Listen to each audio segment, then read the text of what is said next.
Bom, vamos avaliar esse exame. É uma paciente do sexo feminino, vítima do acidente do trânsito, moto versus carro.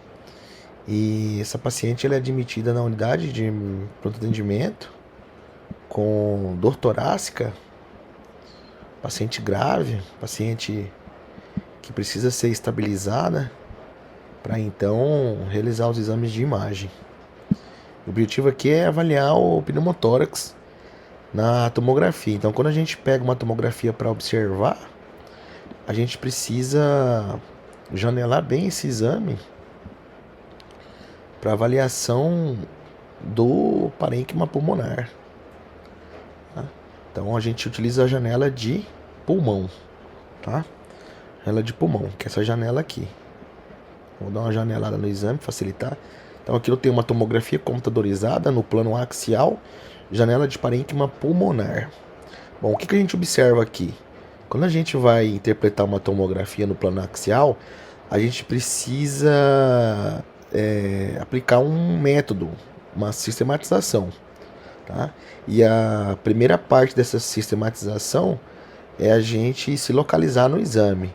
Então aqui eu estou diante do pulmão direito, aqui eu estou diante do pulmão esquerdo, aqui eu estou diante da região anterior e aqui eu estou diante da região posterior, as costas do paciente. Tá?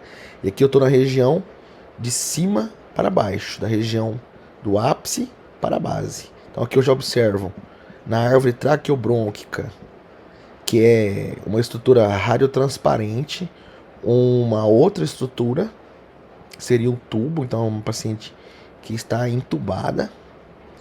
Eu já diferencio a região dos ápices. Então aqui eu tenho o ápice do pulmão direito e aqui o ápice do pulmão esquerdo. Eu já percebo que existe uma diferença de densidade entre essas duas estruturas. O que eu quero dizer com isso? O pulmão esquerdo eu tenho uma radiotransparência aumentada em relação ao pulmão esquerdo, ao pulmão direito, desculpa. E eu observo uma imagem aqui do parênquima pulmonar um pouco menor, reduzido. Então, eu vou descendo o corte, vou descendo as imagens, ó.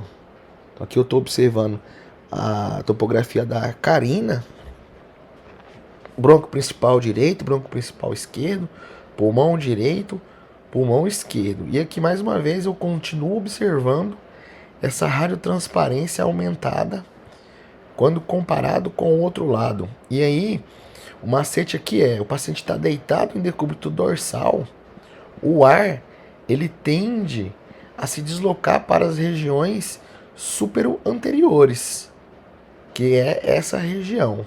Então o que eu tenho aqui? Eu tenho a pleura parietal aderida na parede torácica, a pleura visceral aderida ao parênquima pulmonar, e entre esses espaços eu tenho ar, que é essa imagem radiotransparente. Então aqui eu estou diante de um quadro caracterizado de pneumotórax, e é um pneumotórax extenso, tá? É um pneumotórax que ocupa mais da metade do pulmão esquerdo. Além disso, eu consigo observar algumas áreas de consolidação pulmonar relacionadas primeiramente a áreas de contusão pulmonar, já que eu estou diante de um trauma torácico. Então eu tenho uma região, uma faixa radiodensa aqui, hiperatenuante, que eu vou caracterizar isso como uma telectasia passiva, uma telectasia secundária ao pneumotórax, e algumas áreas de consolidação pulmonar, primeiramente relacionáveis à contusão. Então é assim. Além disso, eu observo tecido celular subcutâneo relacionado ao trauma, né? O trauma desse paciente. Então, um pneumotórax que precisa ser drenado.